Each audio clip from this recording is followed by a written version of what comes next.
Pensions की भी बात कर रहा हूं कि इस वक्त हर ग्रेड में ग्रेड 1 से लेके ग्रेड 22 तक सिंध सूबे के मुलाजमीन की पेंशन बाकी चारों सूबों और वफाक की पेंशन से ज्यादा है। लेकिन मैं फिर रिपीट करता हूं कि अगर कहीं पेंशन बढ़ेंगी और हमसे ज्यादा हो जाएंगी तो हम अपने सूबे के मुलाजमीन को कम अज कम उनके बराबर करेंगे।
यकीनन ये ना कोई मछली बाजार है ना अखाड़ा है, लेकिन सिंध असम्बली ऐसा ही मंजर पेश कर रही थी और अपोजिशन ने वो तमाम बदले जो वो कौमी असम्बली में उतारना चाह रही थी आज सिंध असम्बली में उतारी। वज़ीर आला की तकरीर शुरू होने से पहले ही बड़ी तैयारी से तमाम अपोजिशन जिसमें MKM PTI MKM समेत तमाम जमातें शामिल थीं, उन्होंने वज़ीर आला सिंध की तकरीर को हर मुमकिन तौर पर रोकने की कोशिश की और डैश का घेराव कर लिया और हुकूमती अरकान के दरमियान भी बड़ी हाथापाई हुई। मैं देख रहा था कुलसूम चांडियो और दुआ भुट्टो के दरमियान, अभी आपको दिखाएंगे भी किस तरह एक दूसरे से गुत्था हुए। यकीनन अपोजिशन का यह हक़ है कि एहतजाज करे, लेकिन जिस तरीके से ये एहतजाज हुआ सारे सिंध ने देखा, सारे मुल्क ने बल्कि सारी दुनिया ने देखा। अब इस पर गुफ्तगू करना बेकार है कि क्या इसका तासुर गया होगा। हमारे साथ इस असम्बली में मौजूद थे जी खावर, बताएं ये पूरी तैयारी थी आज उनकी कि किसी भी तौर पर चीफ मिनिस्टर साहब को तकरीर नहीं करने दी जाएगी। आमतौर पर होता है ना किसी असम्बली से पहले अपोजिशन और हुकूमत के दरमियान एक मुआहदा होता है, बातचीत होती है कि कुछ मुतय्यन होते हैं कि कुछ इस तरह न तैसा हो सका। खुर्रम खावर जी मुजाहिद साहब, ये रिवायती एहतजाज होता है हर दफ़ा ही सिंध असम्बली में जब बजट पेश किया जाता है तो अपोजिशन की जानिब से एहतजाज किया जाता है। लेकिन गुज़श्ता 3 सालों से ये एहतजाज काफ़ी ज़्यादा शदीद होता है। जब से PTI के अरकान असम्बली की तादाद सिंध असम्बली में बढ़ी है और उसके बाद से ये देखने में आया कि उनकी जानिब से हर दफ़ा ही पहले से तैयारी की जाती है, वो बैनर्स, पोस्टर्स और मुख्तलिफ़ चीज़ें लेकर आते हैं असम्बली में। और पिछली बार तो वो लोटे तक लेकर आए थे सिंध असम्बली में। इस तरह से मुख्तलिफ चीज़ें, एक दफ़ा वो जनाजा लेकर आ गए थे सिंध असम्बली के अंदर। तो पहले से ही उनकी तैयारी मौजूद थी। जैसे ही वज़ीर आला ने तकरीर शुरू की तो दूसरी जानिब से नारे लगना शुरू हो गए थे।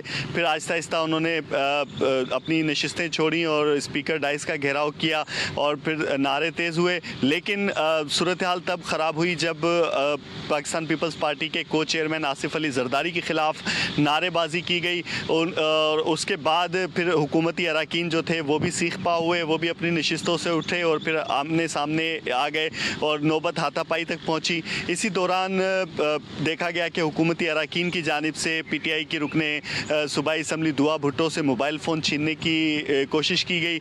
इस दौरान कुलसूम चांडियो और दुआ भुट्टो गुत्थम गुत्था थी। इतने में मुनव्वर वसान जो रुकने सिंध असम्बली है पीपल्स पार्टी के, उन्होंने फ़ोन झपटा और फिर वो लेकर ऐवान से बाहर भाग गए। इनके पीछे अरकान असम्बली ने भी भागने की कोशिश की, लेकिन वो मोबाइल फ़ोन लेकर वहाँ से चले गए। जिसके बाद दुआ भुट्टो वावेला करती रही हैं, वो बाहर आई, उन्होंने मीडिया से भी बातचीत की और उन्होंने कहा कि आज जो ऐवान में हुआ। ख्वाजा इज़हार हुसैन साहब हमारे साथ मौजूद हैं, अब तो सिंध असम्बली के बड़े सीनियर पार्लियामेंटेरियन हैं। ख्वाजा साहब, आज जो सिंध असम्बली में हुआ इसमें आप ये समझते हैं कि जो भी रद्द-ए-अमल दिखाया गया अपोजिशन की जानिब से वो जायज़ था। और मैं इस पस मंज़र में कह रहा हूँ कि आजकल तो माशाल्लाह आपका और पीपल्स पार्टी की बड़ी इफ़ाम व तफ़हीम चल रही थी, मुआहदा भी सुना है रिटन हुआ था और कौमी असम्बली में आपके वज़ीर भी आ गए थे। तो आज जो सिंध असम्बली में हुआ है वो तो खैर PTI ने पूरा शो अपना ही बना दिया। जी ख्वाजा साहब। शुक्रिया मुजाहिद भाई। गुजारिश ये है कि गुज़िश्ता 4 साल जब हम 2018 से कबल अपोजिशन में थे और फैसल सजवारी अपोजिशन रहे, फिर मैं अपोजिशन लीडर रहा, तो हमारी दौर में कुछ उसूल हमने तय किए थे जो पार्लियामान के लिए ज़रूरी थे। मुझे अफसोस के साथ कहना पड़ रहा है कि दोनों तरफ ऐसे मुश्तइल हजरात मौजूद हैं जो असम्बली का न सिर्फ तकद्दुस अमल करते हैं बल्कि आज तो शायद जाली गुफ्तार और फिर एक दूसरे के ऊपर बजट की किताबें भी फेंकी गई, कभी कोई पढ़ लेकर आया है, कभी कोई सीटियाँ लिखते हैं। तो इस तर्ज सियासत की जो पार्लियामान की है इसकी तो मजम्मत होनी चाहिए। और हम आज की बात नहीं कर रहे, मैं आपको अपनी अपोजिशन की भी दौर की बात बता रहा हूँ। ये शोर जरूर हुआ है, हंगामा हुआ है, हम अपनी प्ले कार्ड भी लेकर आए हैं, लेकिन ये जो तरीक़ाकार है ये तरीक़ाकार गैर जमहूरी भी है। और मैं समझता हूँ हमारे वोटर्स जो देख रहे होंगे वो ये सोचते होंगे कि लाखों रुपए का गिलास मुनक्किद होता है और उस वो सिर्फ और सिर्फ गोल गबाड़ी की नजर हो जाता है। और ख़ास तौर पर बजट एक ऐसा सेशन है जिसमें अपोजिशन को भी बात करने का मौका मिलता है।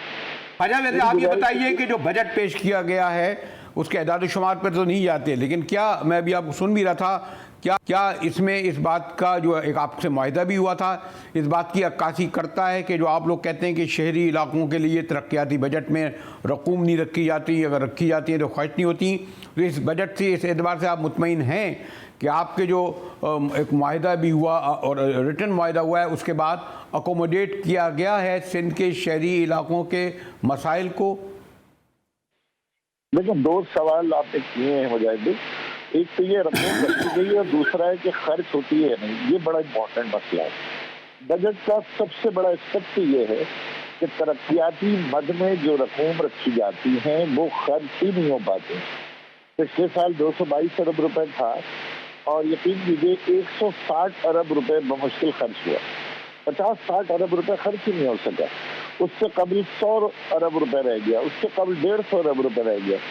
अब इस बार तो तरक्याती बजट सिर्फ सूबे का 332 अरब रुपए, यानी पिछले वाले से 100 अरब ज्यादा। ये बहुत इंपॉर्टेंट एस्पेक्ट है कि ये खर्च होगा या नहीं होगा। और खर्च करने के लिए जाहिर सी बात है कि इसकी पहले साल ही वाफिर मकदार में एलोकेशन रखनी होगी। ये गलती जो सूबाई हुकूमत कर रही है और इस बजट में भी की है कि वो स्कीमें बढ़ाने के चक्कर में 25% नई स्कीमों पर रख देता है। नहीं, लेकिन ख्वाजा अगर ये ना होता, ख्वाजा ये तो अपनी ये हुकूमत ने बजट पेश करा, आपका जो मायदा हुआ था सिर्फ आपसे मरकज में वोट लेने और फिर वजारतें देने का था। असल तो आपका इशू सिंध के साथ था, सिंध के लिए आप कर रहे थे। आपने जो मुआहदा किया और जो मुझे नहीं पता उसकी बात ज़्यादा तफसील में मैं नहीं गया, ये बजटी का मौका होता है ना कि जो अगर आपने मुआहदा किया था उसके ज़रिए आप लोगों को देते, लड़ाई झगड़े और फसाद से नहीं देते। मुझे तो ऐसा नहीं लगता कि आपका मुआहदा सिर्फ 2 वजारतें लेने और मरकज़ की हुकूमत में शामिल होने तक था। सूबा जहाँ आपकी सपोर्ट है, आपका बेस है, इस हवाले से आप क्यों अकोमोडेट नहीं कर सके? क्यों आप अभी भी शिकायत कर रहे हैं हमसे लोगों से? नहीं, हम आपसे शिकायत नहीं कर रहे, हम बजट के तकनीकी उन नुकात से बात कर रहे हैं कि अगर मैं भी फाइनेंस मिनिस्टर हूँ तो ये मुश्किल मुझे भी पेश आएगी। और ये मुश्किल ब्यूरोक्रेटिक है, ये रेड टेप चलाते हैं जो कि हर सूबे में है। तो तवक्को ये है कि मैं आपसे बता रहा हूँ कि 100 अरब रुपए ज्यादा रखे गए, तो इसका मतलब है कि हमारी स्कीमें शामिल की गई हैं। और हमारी स्कीमें शामिल करने का मतलब ये नहीं है कि वो सारी स्कीमों पे अमल होना असल बात है। तो इस बार कोशिश ये होगी कि परसेंटेज माफिया, कमीशन माफिया, उसको कब कट डाउन किया जाए और इस स्कीमों को तेज तरीन अमल दरामद किया जाए। क्या ये बेहतर नहीं होता ख्वाजा साहब कि अगर गवर्नमेंट का आप हिस्सा होते, आपकी गवर्नर होती मुआहदे के मुताबिक, तो शायद इस बजट में आप जो 171 अरब का है ज़्यादा सिंध के, वो पहले शहरी और देही की तकसीम को मैं तस्लीम नहीं करता, ज़्यादा दिला पाते अब सिंध के शहरी इलाकों को जिनको हमेशा शिकायत रही है। लेकिन आपके तस्लीम ना करने से मुजाहिद भाई हकीकत बदल तो नहीं जाएगी। ये तो एक सोशल कॉन्ट्रैक्ट है सिंध में कि दही और शहरी का फर्क है और दो बड़ी इकाइयाँ यहाँ मौजूद है। और मैं गुजारिश ये करूंगा कि हुकूमत में जाना मसला नहीं है और सही बात है, हक से हुक्मरानी हमारा भी है। आखिरकार हम भी चाहते हैं कि हुकूमत के हिस्सा बनकर सूबे को डिलीवर करें, लेकिन उसके लिए हमारी कुछ शराइतें जो मुआहदे का हिस्सा हैं जिसमें दो नुकात पे अमल हुआ है। सिंध पब्लिक सर्विस कमीशन का बिल हमारे कंसेंट से पास हुआ है जो कि सस्पेंड था हाई कोर्ट की वजह से। फिर फेक डोमिसाइल के ऊपर एक नोटिफिकेशन तमाम गवर्नमेंट इदारों को गया है, उसकी वेरिफिकेशन प्रोसेस स्टार्ट हो गया है। 60-40 सिंध पब्लिक सर्विस कमीशन के कॉन्स्टिट्यूशन के बाद उस पर अमल शुरू हो जाएगा। लेजिस्लेशन का हाल बता जो सुप्रीम कोर्ट की डायरेक्शन में थी वो सुस्त रवि का शिकार है। अब जिसमें मैं समझता हूँ कि हम दोनों तरीक़ैन को उसमें तेजी की जरूरत है। तो मुआहदा हुआ है और उससे अमल दरामद की तरफ हम बढ़ भी रहे हैं। अगर ऐसा ना होता तो यकीनन हमारी बेचैनी आपके सामने पहले आ जाती या एहतजाज आ जाता है। भारत गवर्नर तो नहीं आया ना, 1 महीना हो गया आपका। गवर्नर आ जाता तो भी आप यही सवाल करते कि आ गया तो क्या मिला। शुक्रिया ख्वाजा इजहार साहब। बार मैं कोशिश कर रहा हूँ कि इंफॉर्मेशन मिनिस्टर तर्जमान सिंध गवर्नमेंट से भी मालूम कर सकूँ कि इस आज जो हंगामा हुआ किस हद तक जो अपोजिशन के जो है मुतालबा जायज़ थे जिन्हें नहीं सुना गया और किस हद तक जिम्मेदारी खुद हुकूमत की आयद होती है क्योंकि वो ज़रा ज़्यादा फराख दिल होती है। चलते हैं ब्रेक की तरफ। और हाँ, पंजाब इस्लाम असम्बली में भी बड़ा हंगामा खेजी जारी है कि आज भी वहाँ बजट पास नहीं हो सका। मिलते हैं ब्रेक के बाद, हमारे साथ रहिएगा।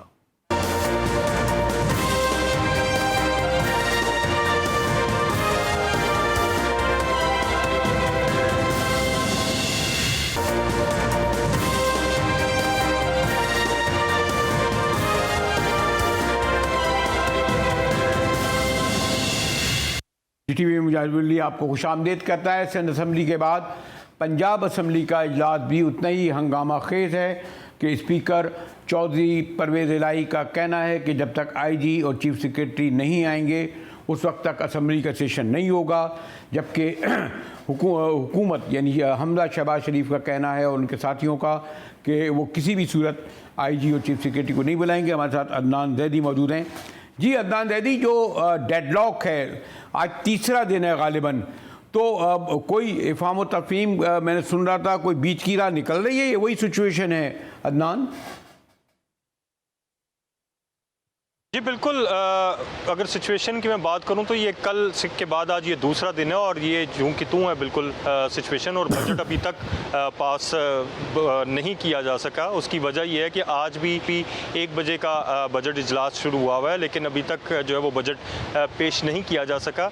और वही डेडलॉक बरकरार है जो कल बरकरार था कि परवेज़ इलाही की तरफ से जो स्पीकर पंजाब असम्बली हैं और वो इसी ज़िद पर अड़े हुए हैं कि जब तक IG पंजाब यहाँ पर नहीं आते और जब तक चीफ सेक्रेटरी क्यों कह रहे हैं कि IG पंजाब और चीफ सेक्रेटरी की आमद पे क्यों जोर दे रहे हैं कि वो माफी मांगे पहले?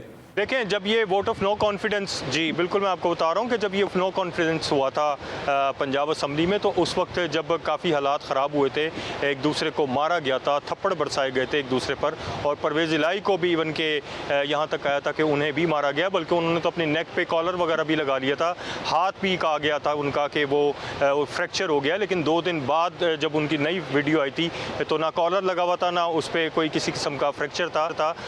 वो उनकी दर्द वो 2 दिन बाद ठीक हो गई थी। लेकिन मसला ये है कि उस वक्त जब IG पंजाब यहाँ पर आए थे तो उन्होंने मामलात को बहुत अफ़ाम तफ़हीम के साथ हल करने की कोशिश की थी कि जिस तरीके से तमाम तर जितने भी MPAs हैं मुख्तलिफ पार्टीज़ के और स्पेशली PTI और नून लीग के, तो वो काफ़ी गुत्थम गुत्ता हो चुके थे। और इसीलिए IG पंजाब जब यहाँ पर आए और ये तमाम तर उन्होंने मामलात को देखा और इस कदर देखा कि उन्होंने बेहतर यही समझा कि लेकिन अदनान ये जो अभी दोपहर तक क्या मीटिंग चल रही थी मलिक अहमद खान की और मुनिस इलाही की, उससे लग रहा था कोई ब्रेक थ्रू होगा। देखिए वो ब्रेक थ्रू पे आ ही नहीं रहे अभी भी। मतलब हमजा शहबाज जो हैं वो 8 क्लब वज़ीर आला पंजाब जो हैं वो 8 क्लब बैठे हुए हैं और मेरी तलात यही है ज़राए के मुताबिक कि वो इस वक्त आईजी पंजाब से ही मुलाकात कर रहे हैं। लेकिन कैटेगोरिकली नून लीग का ये स्टेटमेंट है बाकायदा कि वो किसी सूरत आईजी पंजाब यहाँ पर नहीं आएंगे, ना ही चीफ सेक्रेटरी यहाँ पर आएंगे, क्योंकि वो उनकी तजलील करना नहीं चाहते। और यही एक सूरत हाल है। दूसरी तरफ रोलिंग दी हुई है स्पीकर पंजाब असम्बली परवेज़ इलाही ने कि उन्हें यहाँ पर बुलाया जाए, जिस पर पाकिस्तान तहरीक इंसाफ भी बज़िद है कि जब तक आईजी पंजाब और पंजाब सेक्रेटरी चीफ सेक्रेटरी यहाँ पर नहीं आते तो ये इजलास जो है वो शुरू नहीं किया जा सकेगा। क्या मसला है जो बार-बार कह रहे हैं कि परवेज़ इलाही कहता तारड़ को बाहर निकाला जाए? देखिए वो मेंबर सूबाई असम्बली नहीं है, कल वो बैठे हुए थे वहाँ पर, तो जिस पर तहरीक इंसाफ के अरकान ने उन्हें कहा कि ये जब मेंबर सूबाई असम्बली नहीं है तो यहाँ पर इनका क्या काम है। जबकि वो तर्जमान नून लीग तो ज़रूर हैं, लेकिन उसके बावजूद चलें ये एक रूल्स के तहत बात की जा सकती है। और उन्होंने फिर यही बात कहा था कि 12 करोड़ सूबे का आवाम का बजट पेश होना है तो मैं जो है वो वॉकआउट कर जाता हूँ। और वो इजलास से और इवन के असम्बली से भी बाहर आ गए थे। लेकिन अब बात फिर वहीं पर है। कल मैं आपको बताऊँ कि कल एक और बहुत अहम चीज़ थी पाकिस्तान तहरीक इंसाफ के जितने भी यहाँ पे अरकान हैं अपोजिशन वाले और स्पीकर पंजाब असम्बली की तरफ से, कि जितनी भी हम पर FIRs दर्ज की गई हैं वो तमाम तर वो सियासी थी और उन्हें मुकम्मल तौर पर ख़त्म किया जाए, जिस पर काफ़ी देर बाद मुज़ाकरात के बाद यहाँ पर होम लेकिन अदनान ये बताइए क्या ये मसला नहीं आ रहा कि असम्बली का बजट पास होने के लिए क्या वोटों की अक्सरियत ज़रूरी है? क्योंकि जो 25 जो अरकान हैं जो मुनहरिफ हुए हैं उसके बाद तो 100 उनकी अक्सरियत तो हासिल नहीं है। 176 की गालिबन अक्सरियत हासिल है, 174 की। इनके पास 174 हैं, उधर 166 हैं। बात यहाँ पर अक्सरियत की नहीं है, बात यहाँ पे कस्टोडियन ऑफ द हाउस वो स्पीकर होता है, ठीक है। वो जब तक नहीं कहेंगे तो वो मुझे बताएं किस तरीके से वो बजट को पेश कर सकते हैं। अगर तो ये नंबर्स की गेम होती तो मुस्लिम लीग नून भी ज़ाहिर बात है एक पुरानी सियासी जमात है, अगर उनके पास नंबर्स ना होते तो वो किस तरीके से बजट की तरफ जा सकते थे। वो भी अपने कानूनी तमाम तर जितने भी माहिरीन हैं एक्सपर्ट्स हैं उनके साथ मुशावरत के बाद ही वो बजट में गए। डेडलॉक कितना खींच सकता है डेडलॉक कितना खींचा जा सकेगा? यानी मिलाकर ये बजट तो क्या इसके लिए क्या कोई मदाखलत करेगा? गवर्नर मदाखलत करेगा? सदर मदाखलत करेगा? जे हमने मलक अहमद ख़ान से पूछा था कि मतलब अगर ऐसा होता है तो वो फिर क्या मज़ीद है, तो उनका यही कहना था कि कानूनी माहिरीन के साथ और आइन में हम देखेंगे कि कितनी स्पेस हमें मज़ीद मिलती है और हम क्या कर सकते हैं। तो इस हवाले से ये भी मज़ीद देखना है। लेकिन वो एक तरफ ज़ाहिर बात है कि वो हुकूमत के मेंबर हैं तो थोड़े बहुत एक कॉन्फिडेंस दिलवा रहे थे सबको कि नहीं वो बजट पेश होगा। और मैंने उनसे ज़ाती तौर पर पूछा कि किस तरह पेश होगा, मतलब जबकि दोनों तरफ एक हार्ड लाइन है कि वो कह रहे हैं कि जब तक आईजी पंजाब यहाँ पर नहीं आते माफ़ी नहीं मांगते, आप कहते हैं वो किसी सूरत नहीं आएंगे।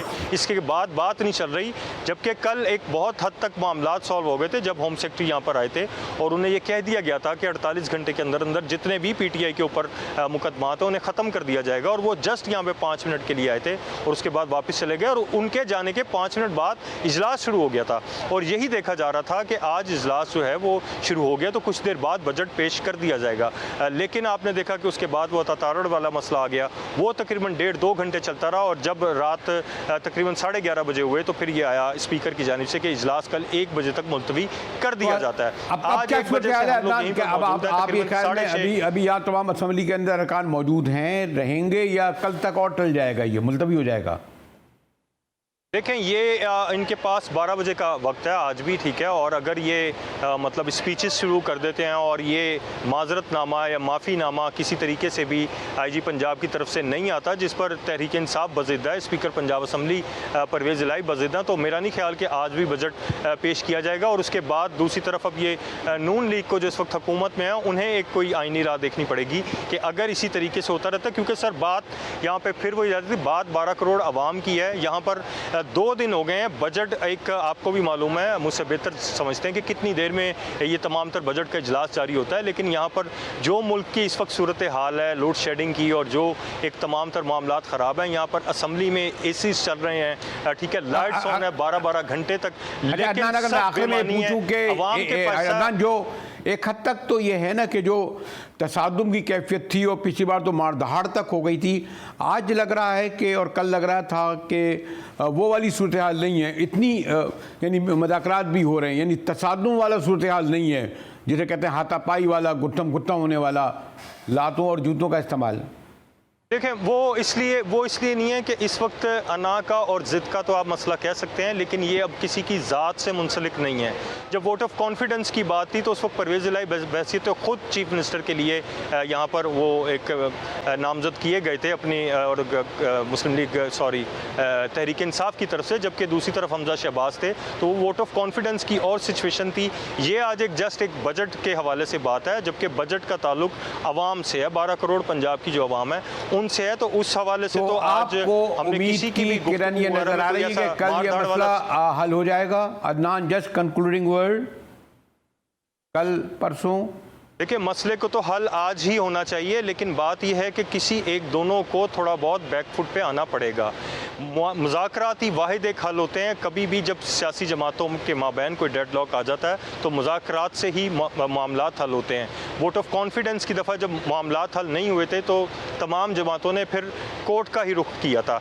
अब ये क्या आइनी इसमें एक मज़ीद इनके पास गुंजाइश है हुकूमत के पास, या मज़ीद वो कानूनी माहिरीन इनके इस हवाले से क्या कहते हैं कि बिलफ़र्ज़ अगर आज भी ये मामलात हल नहीं होते और बजट पेश नहीं किया जा सकता, और दूसरी तरफ अगर ये कहा जाए कि अगर वो थोड़ा बहुत परवेज़ इलाही जो स्पीकर पंजाब असम्बली हैं, जबकि पाकिस्तान तहरीक इंसाफ के जो यहाँ पे मेंबर सूबाई असम्बली हैं, वो अगर थोड़ा बैक स्टेप होते हैं, क्योंकि उनकी कुछ जो बातें हैं वो तो कल ही तस्लीम कर ली गई थी।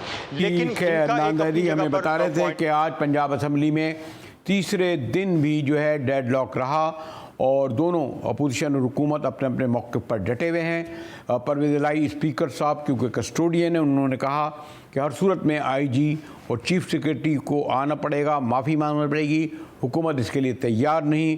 बातचीत की कोशिशों की जा रही है, जैसे मैंने कहा कि अभी भी डेडलॉक मौजूद है। मिलते हैं ब्रेक के बाद और थोड़ा सा माशी सूरत हाल भी देखेंगे कि सूरत हाल पेट्रोल की कीमतों में मज़ीद इजाफे का सुनाया जा रहा है, बिजली की कीमतें बढ़ रही हैं, डॉलर तो ऊपर चल ही रहा है। मिलते हैं ब्रेक के बाद।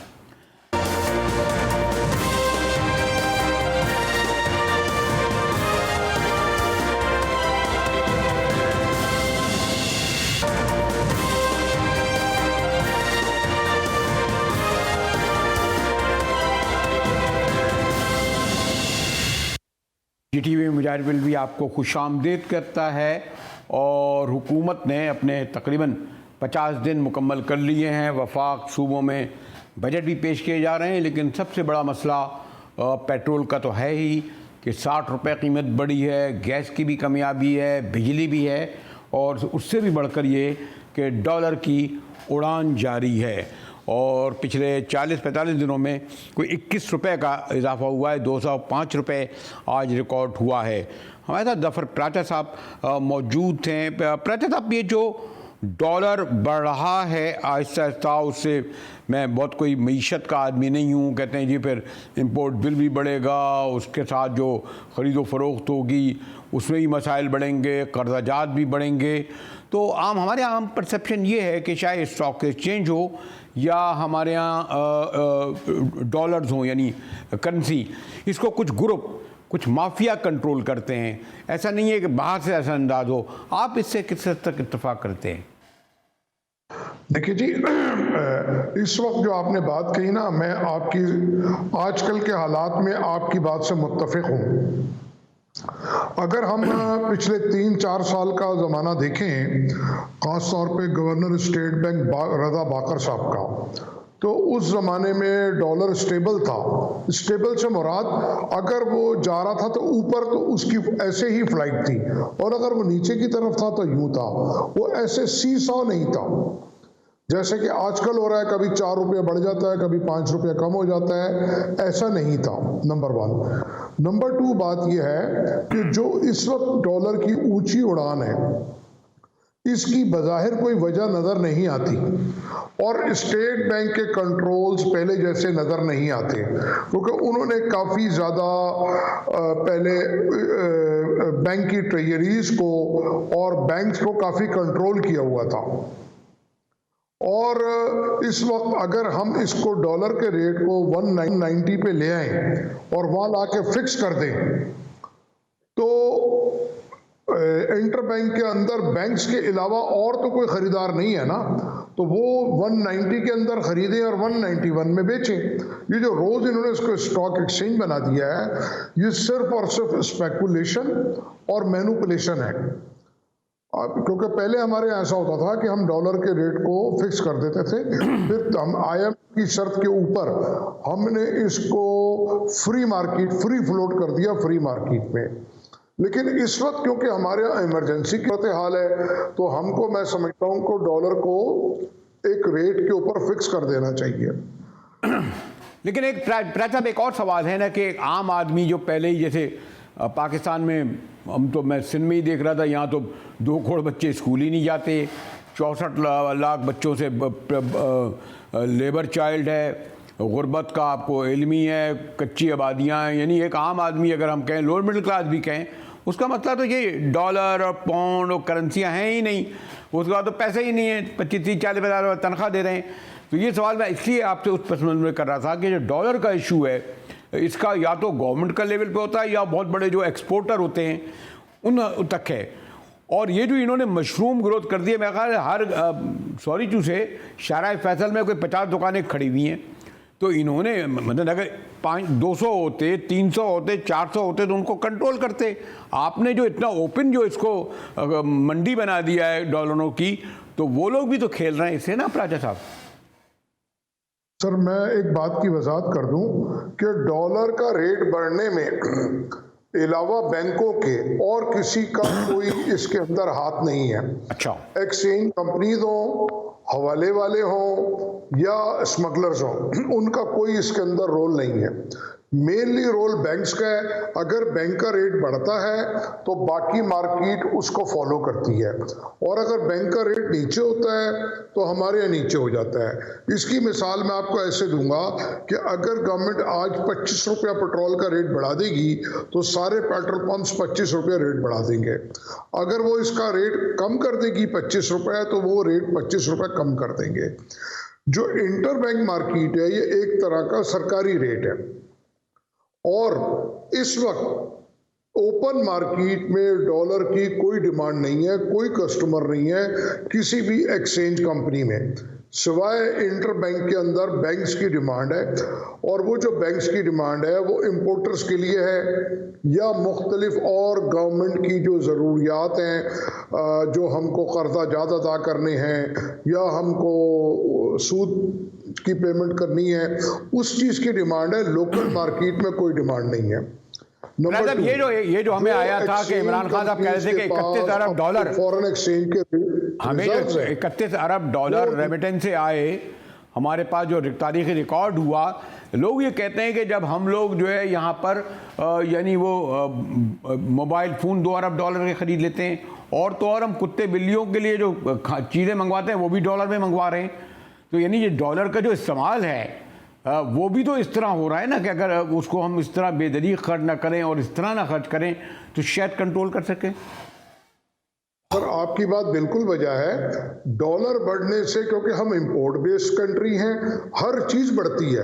चाहे 25,000 रुपये तनख्वाह वाला आदमी हो या 25 लाख वाला, हर आदमी मुतासर होता है। और आपने जो कहा कि हम बेदरेग जो डॉलर इस्तेमाल कर रहे हैं, उसके ऊपर हमने वज़ीर आज़म साहब से और मुख्तलिफ हलकों से डिमांड की है कि आप इंपोर्ट को एक्सपोर्ट के साथ टैग कर दें। जितनी एक्सपोर्ट उतनी इंपोर्ट।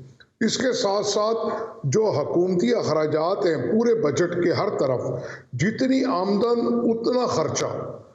तो अगर हम इस चीज़ को कंट्रोल कर लें और इसको टैग कर दें तो हमारा ये जो राजा साहब बात जरा उस तरफ चली जाएगी। हमारे यहाँ मामला ये भी तो हैं, हमारे जो अपने पड़ोसी ममालिक से दोस्ती यहाँ हैं, यानी और सब तो छोड़िए, चीन से आप 16 अरब डॉलर की वहाँ उनसे एक्सपोर्ट का हो रहा है, और हम वो एशिया 1.5 अरब डॉलर की चीज़ें हमसे ले रहे हैं। कहीं आपने देखा इतना 90% का फ़र्क?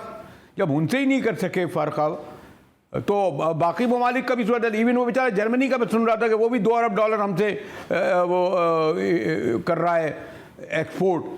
तो फिर तो होना ही चाहिए सूरत हाल। सर बात यह है, इसमें चाइना और जर्मनी की कोई वजह नहीं है या उनका इसमें कोई कसूर नहीं है। बात यह है कि ये मसला तो हमारा है कि हम $2 अरब के मोबाइल मंगा रहे हैं, हम नई गाड़ियां मंगा रहे हैं और हम जो जानवरों की खुराक मंगा रहे हैं, जो आइटम हमारे यहाँ बनते हैं हम वो मंगा रहे हैं। तो इसीलिए मैंने आपसे कहा कि अगर हमारी तकरीबन 30 बिलियन की एक्सपोर्ट है तो हमको 30 बिलियन पे ही आना पड़ेगा इंपोर्ट के ऊपर। और जो बाहर से लोग पैसे भेज रहे हैं, जो हमारे ओवरसीज पाकिस्तानीज हैं, उसमें ज़्यादातर लेबर तबका है सख्त मेहनत पे, उनके डॉलर हम ज़ाया कर रहे हैं अपनी अय्याशियों में। और हुकूमती अखराजात जो हैं, ख़ास तौर पे पार्लियामेंटेरियंस के अखराजात प्लस उनके सवाबदीदी फंड, सिफारत खानों के बात ये क्या आ रहा था आज एहसन इकबाल साहब कह रहे थे कि 2 कप चाय ना पिए, यानी चाय हमारे यहाँ होती ही नहीं है, वो भी हम 70 मैं पढ़ रहा था कि कितने मंगाते हैं वो भी बाहर से। जी बिल्कुल ऐसे ही है सर। बात यह हमारे चाय पीने ना पीने से बजट पे कोई असर नहीं पड़ेगा, खर्चों पे या असल जो फर्क पड़ेगा जो इशराफिया की मराहत है, इशराफिया के खर्चे हैं, उससे फर्क पड़ेगा। ये तो हमारे चाय ना पीने से कोई 400-500 मिलियन डॉलर की इंपोर्ट कम हो जाएगी। असल तो हमने अगले साल 35 बिलियन डॉलर की पेमेंट्स करनी है। इस साल भी हमको बेतहाशा डॉलर चाहिए। अगर अभी हमें IMF से और दूसरे इंटरनेशनल मॉनेटरी फंड से पैसे मिल भी गए तो फिर 3 महीने बाद क्या होगा, 4 महीने बाद क्या होगा? तो ये हमको अपनी चादर में रहना होगा, इंपोर्ट के मामले में भी और अखराजात के मामले में। और प्राचा साहब, अगर मैं आखिर में ये पूछूं कि जिस तेजी में यानी 21 रुपए का पिछले 40 दिन में बढ़ा है, क्या ये लग रहा है ये 250-300 पे खुदा ना करे ना चला जाए?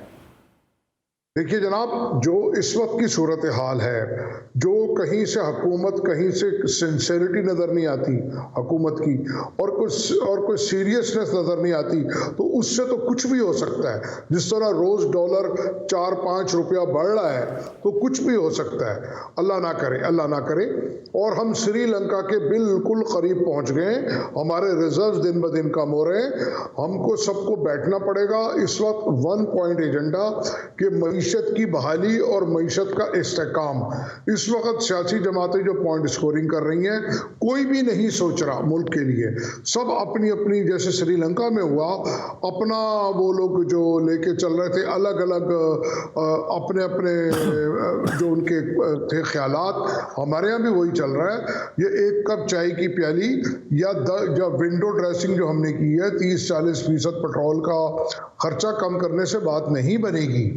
ओके, रफर प्राचा साहब हमें बता रहे थे कि अगर यही सूरत रही, खुदा ना करे कि जिस मुल्क की मिसाल दे रहे थे वहाँ हो, लेकिन ये जो हमारे अशराफिया के अखराजात हैं वो डॉलर को जिस तेज़ी से बढ़ा रहे हैं, खुदा ना करे कि ये जो 20 रुपये बढ़े आइंदा चंद दिनों में इससे भी ज़्यादा हो जाएं।